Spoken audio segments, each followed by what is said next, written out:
as everyone knows, for Talenza, through the month of May, we are highlighting a number of Australian-owned and established SME businesses. And today we've got you, Loren Mitchell HR, who, if anyone owns a business, can be a high testament that it's been running for 10 years. And to have a business running for 10 years is amazing. But the whole purpose of this video series is for us to kickstart the Australian economy and highlight businesses that are thriving. So welcome, Loren. I'll hand you over to you to give a little short introduction of yourself and your business. Thanks, Andrew. It's my absolute pleasure to be here today, and I'm looking forward to having a chat with you. Just a little bit about our business. Yes, been around for 10 years, probably even a little bit more than that. But ultimately, it's Loren Mitchell HR Consulting, and I'm Loren. And I've got a great team of people who work with me. And we ultimately help businesses, primarily in the medium business space, but corporates, small business startups as well, really providing solutions with them, for them around performance, culture, etc. The whole gamut, basically. And we work very closely with the business owners and leaders. Amazing. But honestly, like I said, I think I've worked for other people and established businesses for other people's benefit, but doing this myself and 3 years in, 10 years, hats off to you. I think anyone that's known of running a business, you must be an absolute Swiss Army knife of all things running business. Couple of kids in amongst all of that, Andrew, and a divorce. Superhuman stuff. It is absolutely, I'll take your hat off to you. So what drove you to set up your own business from the start then? Okay, I like that question. Look, 10, 11 years ago, I realised I've had a lot of life experience, if I don't say so myself, and I felt like, and corporate experience, and I felt like I just could not facilitate what I wanted to do within a business. It's a very different relationship you've got working in an HR team. So I decided to set up my own business so I could really focus, work very closely with the owners and leaders who truly valued what I had to bring to the table holistically. And that has been amazing. Well, I think, and even going back to running your own business, I guarantee you even probably add more value just because you understand running your own business, and then adding on your skill set from a HR consultancy, just it's a priceless skill set. That running your own business and being the consultant is thank you for people. I think it is, and same with your business. It really does help bring a lot to the table, and I will hear myself often saying to my clients, yes, I do understand what you're going through because I've been through it myself, or I'm going through it myself, or I know I will be going through that soon. Yeah. So that's where the relationships become really quite close. And then the obviously being a decade or so now as well. Then, so is the goals the same today? And what's the future look like for you guys? Sure. Look, ultimately the goals are the same, but we're always working on what we can do to provide businesses with more. Our ultimate goal is to be able to work with businesses that truly value what we have to bring, that we can learn about other industries and other business models, meet people and really affect change within those businesses and support them. The new thing that we're bringing to the table, which has been more informal in the past, is we're actually growing our well-being, the well-being arm of our business very much. We're focusing on that now because, and I've brought one of my amazing contacts into the business who is actually a qualified therapist and has 1 million degrees and experience. Yeah, so we really want to focus on that because businesses are doing so much about that. Well-being is over discussed these days. I think that term is bandied around, but we want to do it well and properly. It's definitely a hot topic, and I mean it's come up more. Right? I think the COVID stuff has just accelerated conversations in those types of areas, and actually when people have had the impacts to their business, they've actually looked internally and gone, probably reflected, it's probably a gap, but it's also an overlooked gap. It's always been there. There's like employee help schemes are there, but no one really. It's definitely been highlighted more, I think, in the last month or so. Definitely. And I think a lot of businesses know they need it, but they don't know what it should look like, how it should be for them, what the program should be, how it gets integrated into the business. So yes, I've seen that with the gaps. So how do you break that? So in terms of Loren Mitchell HR then, is there particular portions and pieces of work that you weight towards or lean towards, or what are the exact services that you provide without being too without going into too much detail. Not in that way. I meant actually that, without being too presumptuous, because HR can be for some people, very small thing, and actually it's a very broader topic. People, culture, onboarding. It's huge, Andrew, and this is why I talk about me talking, because I can spend ages on this. But in a nutshell, a lot of businesses know they need HR, but they don't know exactly what that is. And they will think, okay, yes, we need policies. And they often call us when they know they've needed help from HR, but they've got a performance issue that they need assistance with. So ultimately, we work across the whole gamut of HR, and it's a very broad discussion, but let me just give you some funnels with regards to that. So we ultimately do health checks on business from an HR perspective, and we will talk with business about their strategy and what they need and to prioritize, which is very helpful. We do business coaching for leaders and senior team members. We look at well-being. We look at making sure you've got a high-performing team, obviously culture, and then the list goes on, but there's training, etc. But very importantly, at the beginning, we look at compliance. That's the kind of boring stuff which is important that we do with our eyes closed. But that's what we look at first and foremost. But we cover all parts of HR. That's what I definitely, from being in recruitment for 17 years now, I always find it's recruitment's given a very negative badge for some bits, and it has always been this fight, HR versus the external recruiters and stuff. But I think the absolute HR are the unsung heroes behind running any business, because without your HR department, and certainly I've worked for a bigger company than running my own business, I probably wished I was a bit more respectful or taking more advantage of those teams when I had them, and I hold my hands up to that. And I think it's just a learning, but it's never ending. And that's one of our first hires for Talenza was a HR operations manager, and it's been priceless.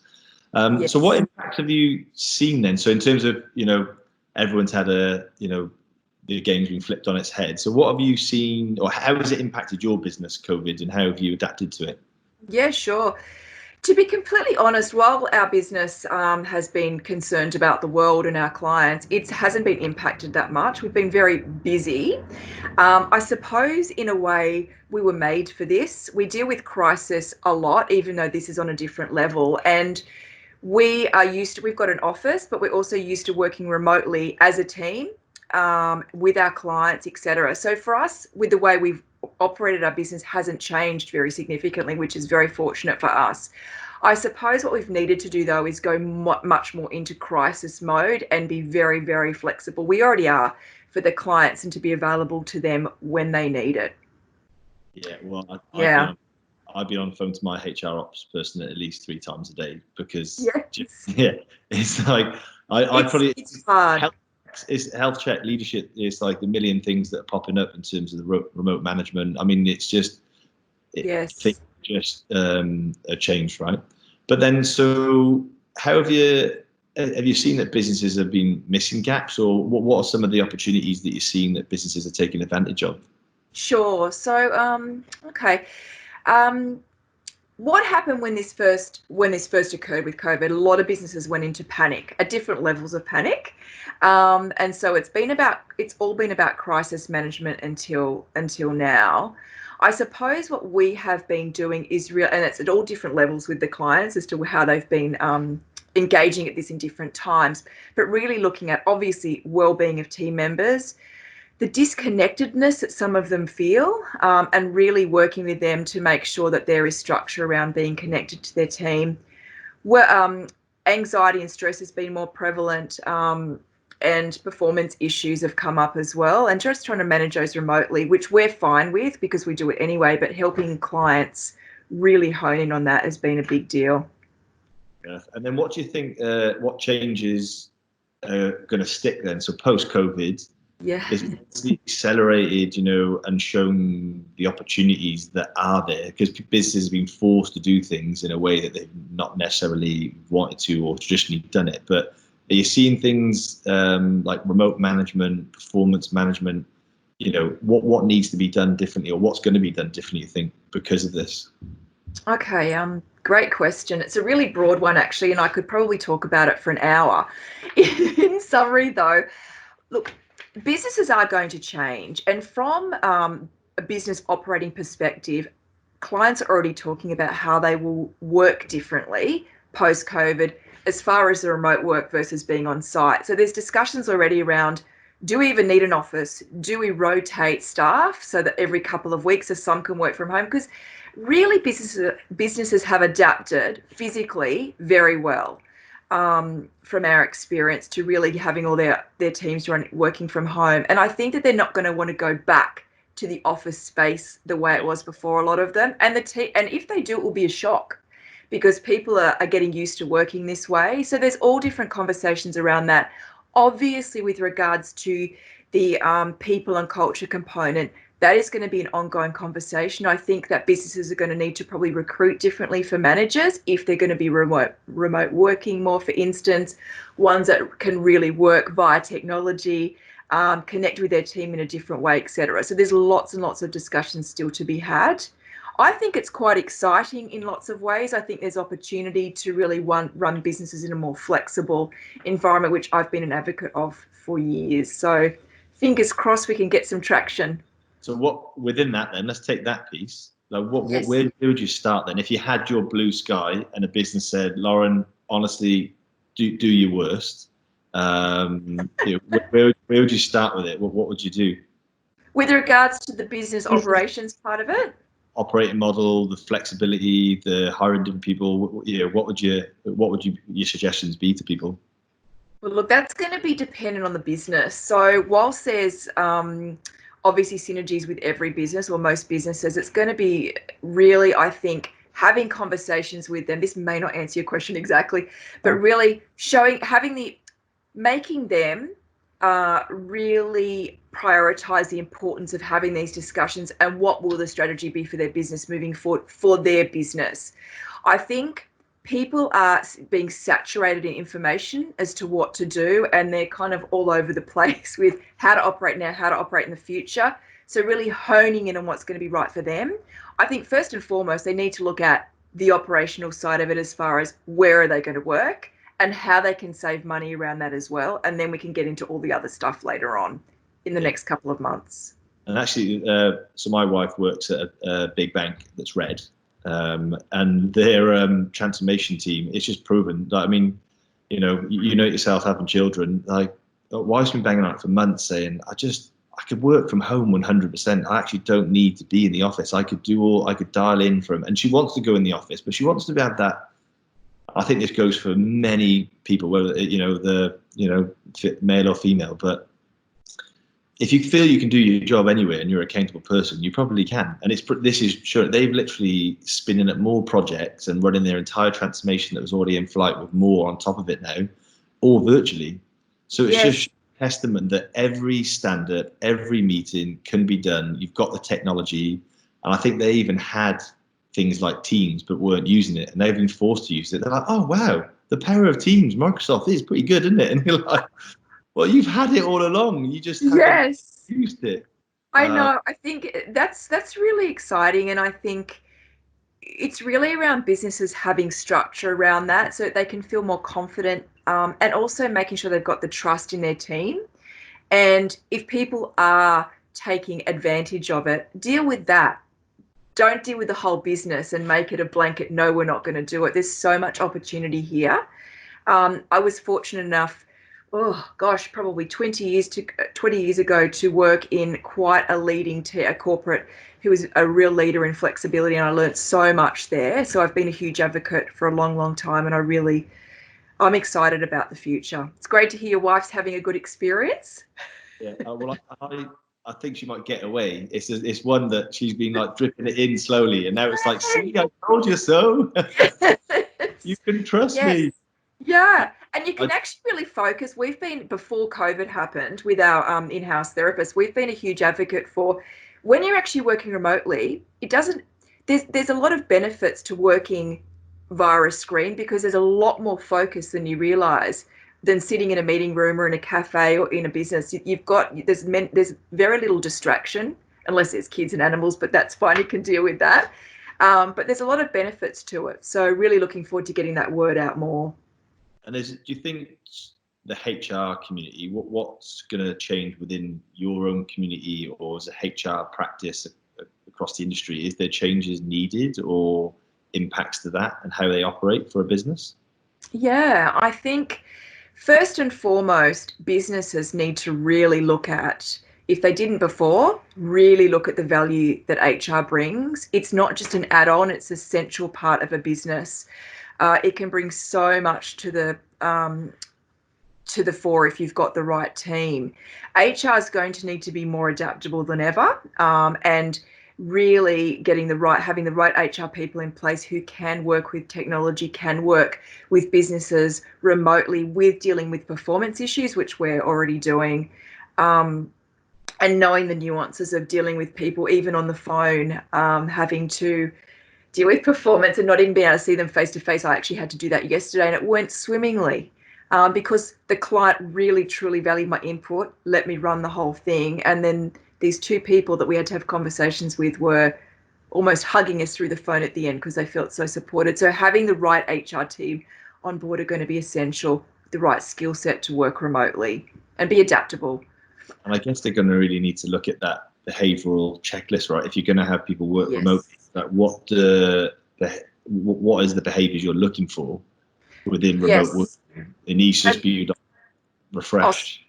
Sorry, just cut out there for a second. No, that's a really good point as well. And I was thinking about this the other day. The way we recruit, you're going to be essential to this, Andrew, for your clients and others.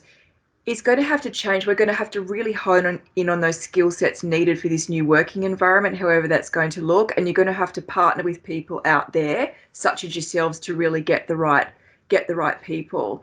And for businesses and people that are looking for jobs, they're going to have to make sure they've got the right skill sets moving forward. Yeah, and what does that look like? Yeah, and it's not anything probably that drastically different, but I think these things scare people. They're like, oh my God, that's it. I don't know where we're going to look, and we'll find people. Like, they're there. You actually probably already got them as well, but you actually just need to put the foot on the ball and just have a refresh of the observations. And I think so many companies are just sat on archaic competency lists that could just be ripped up because they don't promote the behaviours of the future. Absolutely. We're recruiting for a couple more people on my team at the moment, and we've done the same thing, really just fine-tuning, or it wasn't a big job, you're right. It was just, okay, this is where we need to adjust things because we need people with a slightly different or a slightly additional skill set, or slightly different. And just, it doesn't mean there's not jobs out there for the other people, or they can upskill. But yeah, just tweaking things a little bit. Doesn't have to be scary, but businesses do need a helping hand sometimes because it can be a bit daunting. And obviously these times pretty stressful, anxieties certainly raised. I mean, the first 2 weeks, I know, certainly my wife was just, you could just tell added stress. She wanted to be able to show that she can deliver to work, show that they're there for the kids are on top, it's like homeschooling. But what's been your like top tips, or what's been some of the things implemented, or what is just generally your own personal view to help people? Yeah, sure. So a few key things. First of all, if you're working from home, you need to make sure that you are connected to people via technology, via phone, whatever that is. You need to because it can be easy to slip into a situation where you're not really talking with many people for some roles, and we've seen extra anxiety, extra stress. Have a cup of tea via Zoom or whatever you use. I do it with my team. It's so fun. We have a morning cup of tea and just chat, not about work. So connecting is really important. Make sure that you overtly do that. Making sure that you're drawing boundaries as well, because we found that people feel as though they've got to be on their laptop 24/7 because it's in their home. So really, if you don't know how to do that, reach out and talk to someone who may be able to help you about setting boundaries. Communicating with your employer is obviously really important about what's working for you and what isn't. And another one I've been saying to people is make sure you've got your office space or your desk at home or your kitchen table set up nicely so you can enjoy that space when you're working. Yeah, so well, some great tips. And for me, I've Thanks. been just driving, staying active. And I had a client the other day that had 12 Zoom meetings back to back, and I was just like, I was like, what are you doing? Like, just could you have gone outside and done any of those meetings? He was like, yeah, probably. I was like, he's not taking his care of himself, and then someone else is not watching out for him either. And I think in these times, people need to certainly look after one another, which is your first point, because it's an unhealthy place to just be sat in front of Zoom. And Zoom fatigue is a thing, I think, now. Well, that's really, that's really insightful, Andrew. And I think Zoom fatigue, I'm talking to so many people, particularly senior leaders, because they're trying to keep in touch with their team who are on Zoom all day.